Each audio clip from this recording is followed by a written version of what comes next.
Hello everyone, I am Amrita and welcome back with yummy cake recipes. तो आज का cake हमारा बहुत ही ज़्यादा सिंपल है और लुक वाइज बहुत ही अमेजिंग है। और ये ना हमारा स्क्वायर शेप का केक है। ये केक मैंने 1 केजी में बनाई थी, इसीलिए मैंने यहाँ पर 7 इंच का केक टिन लेकर इसको पहले अच्छी तरह से ऑयल से ग्रेस कर दी है, फिर बटर पेपर प्लेस कर दी है। तो अब चलिए हम केक के लिए बैटर बना लेते हैं। तो बैटर बनाने से पहले मैंने 5 मिनट के लिए पैन को प्री हीट होने के लिए भी रख दी है। तो मेरा जो मेजरिंग कप है ना वो 240 ml का है। ये हमारा 1 केजी केक है, इसलिए मैंने यहाँ पर 2 कप मिक्स ली है। और मैंने यहाँ पर इसको अच्छी तरह से पहले छान ली है। छानने से क्या होता है, हम जब बैटर बनाते हैं हमारा बैटर एकदम लम्प्स फ्री बनता है।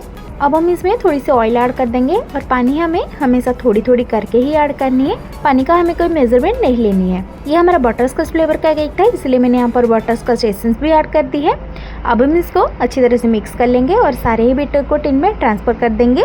फिर मैंने केक को 40 to 45 मिनट के लिए लो फ्लेम में बेक होने के लिए रख दी थी। अब हमारा ये बटरस्कॉच फ्लेवर का केक है, तो चलिए अब हम इसके लिए कैरेमल सॉस बना लेते हैं। तो मुझे यहाँ पर जितनी क्वांटिटी की कैरेमल सॉस चाहिए थी मैंने उसी हिसाब से 1 कप शुगर ले ली है। अब हम इसको पैन में इसी तरह से स्प्रेड कर देंगे और मैंने गैस की फ्लेम को ना बिल्कुल ही लो में रखी है। हमें इसको थोड़ी देर ऐसे मेल्ट होने देनी है। फिर मैंने यहाँ पर इसमें थोड़ी थोड़ी सी करके पानी थोड़ी सी स्प्रेड कर दी है।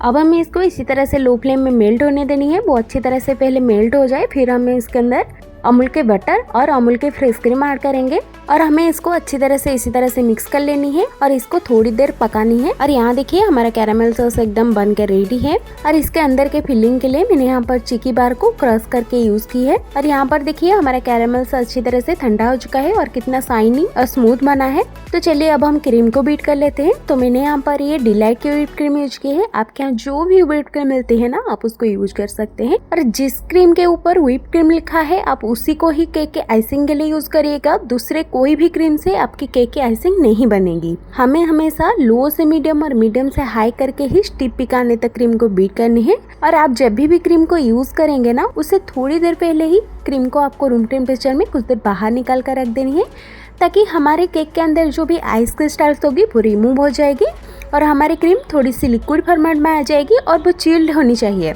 फिर हम जब क्रीम को बीट करेंगे तो हमारी क्रीम एकदम परफेक्ट बनेगी। और मैंने यहाँ पर क्रीम में थोड़ी सी बटरस्कॉच का एसेंस भी ऐड कर दी थी। चलिए अब हम केक को असेंबल कर लेते हैं। तो केक स्पॉन्ज को सोक करने के लिए मैंने यहाँ पर पानी में थोड़ी सी कैरामेल सॉस ऐड कर दी है।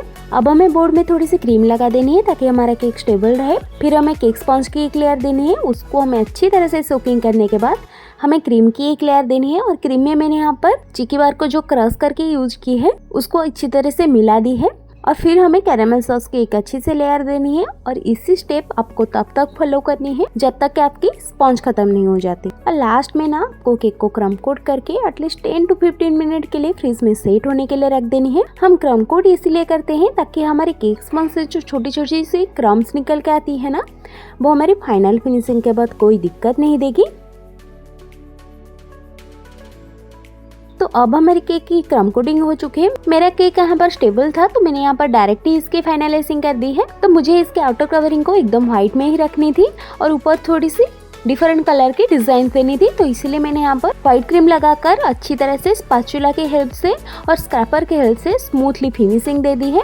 और मुझे यहाँ पर केक की साइड्स में ना थोड़ी सी कॉम्ब इफेक्ट देनी थी, तो मैंने यहाँ पर ज्यादा फिनिशिंग नहीं दी है केक के। तो हमेशा स्क्वायर और हार्ट शेप के केक में हमें ज्यादा फिनिशिंग देने की जरूरत होती है, इसमें थोड़ा सा वक्त ज्यादा लगता है। अगर आपको इसमें दिक्कत होती है तो आप पाइपिंग बैग यूज करिएगा, इससे आपकी काम थोड़ा सा इजी हो जाएगा। और जब तक आपकी अच्छी तरह से साइड क्लियर नहीं आ जाती तब तक आपको केक की फिनिशिंग देनी है। तो अब हमारी केक की फाइनलाइजिंग हो चुकी है। तो चलिए अब हम इसकी डेकोरेशन कर लेते हैं। तो फाइनलाइजिंग के लिए मुझे यहाँ पर काफी सारे कलर्स की यूज होगी और डिफरेंट साइज नोजल की भी यूज होगी। तो मैंने यहाँ पर ये बीच में सर्कल बना दी है। अब मुझे यहाँ पर जो भी डिजाइन देनी है मैं उसी हिसाब से यहाँ पर डिजाइन दे दूंगी केक में। और मैंने यहाँ पर जो भी नोजल की यूज की है मैंने यहाँ पर स्क्रीन में दे दी है।